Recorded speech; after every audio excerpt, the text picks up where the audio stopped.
Your boy Tom Brady went from looking amazing, his Bucs team, like they're Super Bowl bound, and they were kind of a hot mess yesterday. Now the Saints get healthy, and they're looking like what we originally thought they were on a 5-game win streak. So tell me this. How much of the blame is on Brady for this loss? A lot of the blame, just like a lot of the credit was given to Brady when especially he showed the kind of leadership he did after they had the disastrous game in Chicago, where a lot of the blame was heaped upon him, right? His offensive line was messing up. He chastises them like very publicly, and then he makes a mental error. Well, you knew the kind of leader Tom Brady is. One thing they're not going to make a lot of the next week are mental errors. And in fact, they didn't. They went out. They played their best game of the season. They whooped up on the Packers. So back then, the defense of the Bucs was getting a lot of credit, as they deserve, and Tom Brady was getting a lot of credit, as he deserved. And now comes the time where you give them blame after a bad loss. They are the defense, yes, you want to talk about the fact they gave up all those points, fine, although when your quarterback's constantly turning the ball over, makes it harder on the defense, but okay. But also the quarterback, who did turn the ball over a whole bunch, who made curious decisions. You want to talk about Antonio Brown being on the field and maybe the rhythm not being right yet? Who was the one who really got Antonio Brown to Tampa? You think it was Bruce Arians who said that he didn't want Antonio Brown there like a minute ago and now all of a sudden he changed his mind? Or do you think it's Tom Brady? Tom Brady, look, the Bucs are having a good season, and Tom Brady deserves a lot of credit for that, and he's been given a lot of credit for that. But when they lose like this, he also deserves a lot of blame. You are playing your now divisional rival, the other best team in the division. You've already lost one to them. You're about to get swept for the season against them if you lose this game. Remember, Molly, Stephen A., how when we were talking about who's the pressure on in this game and you guys said Tom Brady, I was like, because everyone's going to come loaded with their Tom Brady excuses if they lose. He just got a B, whatever it is. You'll have your Tom Brady excuses. Well, here they come. Here come the excuses. Just like he had credit, and he deserved credit, for showing leadership when they lost and turned it around, he deserves blame when they lose like this to their divisional rival, especially when you see the way Drew Brees has played. And by the way, kicking a field goal down 1,000,000 points so you don't get shut out, Bush League.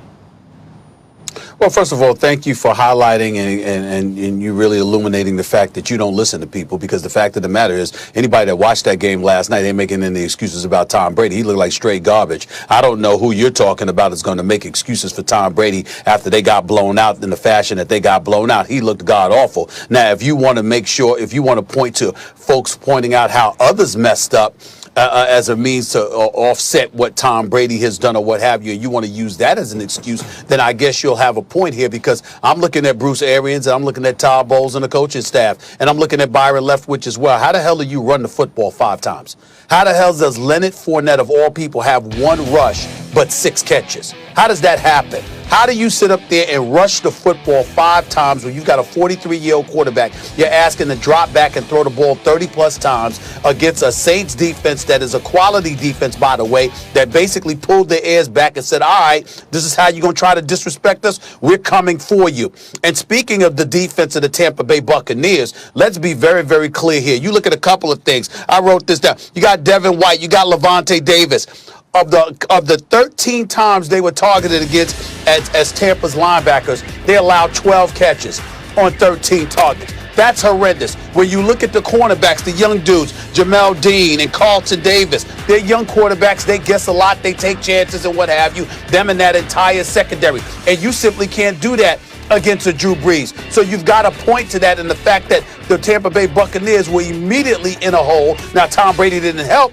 Here's where I'm going to blame Tom Brady most of all. His first 2 interceptions, he targeted Antonio Brown, who just got there. Evidently, you thought that being in New England with him for 1 game was enough for you guys to have chemistry where you could sit up there and anticipate, and he can anticipate accurately what you wanted to do at the quarterback spot as well, even though he hadn't even had a full week of practice as far as I'm concerned. I think that was a huge mistake. So if I'm Tom Brady, I've got a conversation with Giselle, and I'm like, yo, Antonio Brown needs to move out the house. He needs to move out the house. He don't need to be up in here, okay? It's bad karma, all right? We got to make sure that we get our ducks in a row, that we get things all right. I want to hear about Antonio Brown cooking cookies for the children in the Brady family. I don't want to hear about the relationship and how they've got this rapport with one another. We haven't seen evidence of that as of yet. He only played one game in New England, and last night, 3 receptions for 31 yards. It's clearly going to be considerably better than that moving forward. But nevertheless, I'm just looking at all of that. I'm like, my goodness.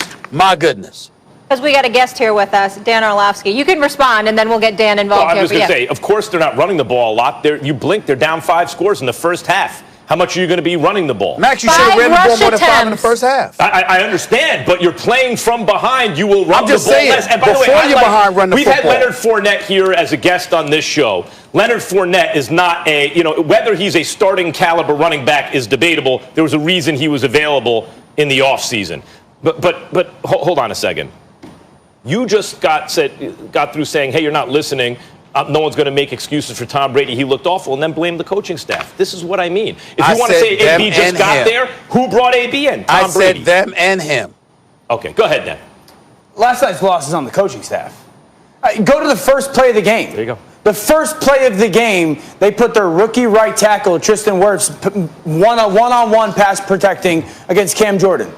You don't do that. Let a young player get his kind of settled into a game. Their first third down of the game, they throw a stick route, meaning go 3 yards up and break away to Rob Gronkowski. Rob Gronkowski has not been good at that route in 5 years. It's just not what he does right now. Keep his body moving. Don't ask him to break his feet down. That was your first third down plan of the game.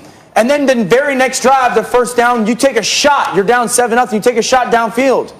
What happened to spreading the defense out, getting the ball out of Tom Brady's hands, the quick passing game, getting in this condensed formations, and running the football? I don't care if it's 14-0. I've seen good coaching staffs fall down 14-0 this year plenty of times, and they continue to trust and stay in their plan. No, Tom didn't play well. No one's going to go on television and say that Tom played well. Look at their defensive plan.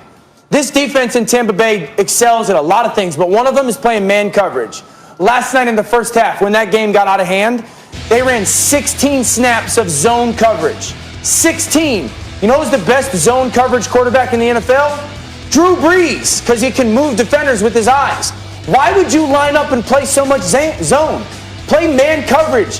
Disrupt the receivers. Get after Drew Brees. I can tell you this game was over. Actually, I have a text saying this game was over the third play of the game.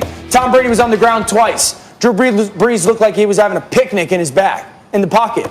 So, like, this is, the players did not play well, but this is a coaching staff not having a very good feel of what they wanted to do in this game. The Saints did, and the Bucs didn't. And that's the major reason why they lost this game and the way they lost it. You can blame the coaching staff if you want. They deserve some blame. You can blame the defense. They gave up a lot of points. These are all fair points to make. And you can also blame Tom Brady, who played poorly. Sure. If you are given credit for showing leadership, which I was very clear on this show, he deserved. After he made the mental error against Chicago and embarrassed himself after chewing out his offensive line earlier in the game, right? You knew he was going to come back. A Tom Brady-led team was not going to be sloppy mentally the next game, and they weren't. He gets credit for that. When you play your divisional rival, and you've already lost to them once, and this is going to be the main competition in the division, and you turn the ball over 3 times, that is just like you get credit for the wins, maybe out of proportion, you are going to get blamed for the losses. And when we talked about pressure, Dan, we're not here yet. I will say it again. One of the reasons I thought the pressure wasn't that much on Tom Brady coming in is because people will have excuses loaded for him in the event of failure. And sure enough, today, that's what I see. No, honestly, I'm not an excuse maker. I try to say other than this person stunk or this person was great. I try to tell you why things happen. The 3 turnovers, you can point to them. Max, he threw a turnover on a screen pass that got tipped by defensive linemen. Those are BBBs. Bad break, bro. There's nothing you can really do about that. One of them is thrown in the 4th quarter back across his body trying to get the game, just trying to make a play. So, we could sit there and go, you had 3 turnovers, but were they really these, oh my